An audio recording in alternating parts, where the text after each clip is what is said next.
நண்பர்களுக்கும் இந்து சொந்தங்களுக்கும் முருக பக்தர்களுக்கும் அனைவருக்கும் தஞ்சை வடக்கு மாவட்டத்தின் சார்பாக குடந்தை ஒன்றிய தலைவர் சதீஷ்குமாரி நெஞ்சார்ந்த வணக்கத்தை தெரிவித்துக் கொள்கின்றேன்.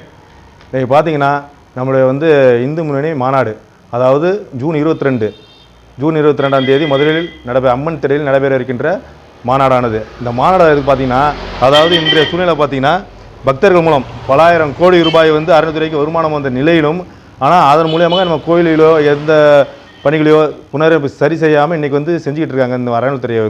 அது மாதிரி பாத யாத்திரை செல்லும் பக்தர்களுக்கு, பாத யாத்திரை செல்லக்கூடிய பக்தர்களுக்கு எந்த ஒரு சலுகையும் கிடையாது. போன கழிவற வசதி கிடையாது, குளியல் வசதி கிடையாது, எந்த ஒரு அடிப்படை வசதிகளும் இல்லாமல் தான் இன்றைக்கி இந்த பக்தர்களுக்கு பாத யாத்திரை சென்று கொண்டிருக்கிறார்கள். அதனால் இதுவரை பார்த்தீங்கன்னா கோயில் சொத்துக்களை, புனிதமான மலைகளை காக்கக்கூடியதாக இந்த புனிதமான மலைகளுக்கு நிறையா மலை பார்த்தீங்கன்னா ஆக்கிரம் பண்ணிக்கிட்டு இருக்காங்க.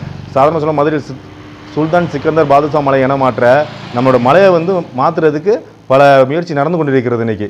அதுபோல் சென்னை உயர்நீதிமன்றத்திலேயே கோயில்களையும் கோயில் சொத்துக்களையும் பராமரிக்கிறதுக்கு ஆணை கொடுக்குறாங்க. ஆனால் அதை செய்கிறதுக்கு இங்கே உள்ள தமிழக அரசு மறுக்கிறது.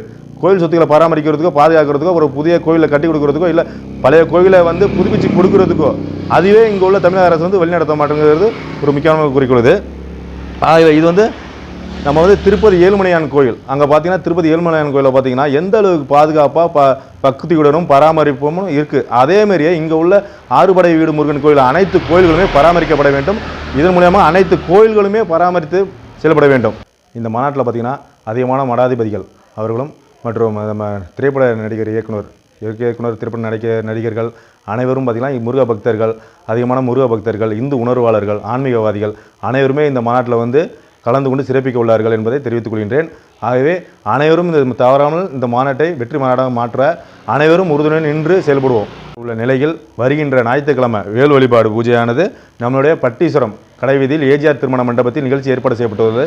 இதில் தேவேந்திர அடிகளார் பேரூர் ஆதீனமும் கலந்து கொள்ள உள்ளார். இது மூலமாக திரு கனகராஜ் திருச்சி கோட்ட தலைவர் இந்துமணி அவர்களும் கலந்து கொண்டு சிறப்பிக்க உள்ளார்.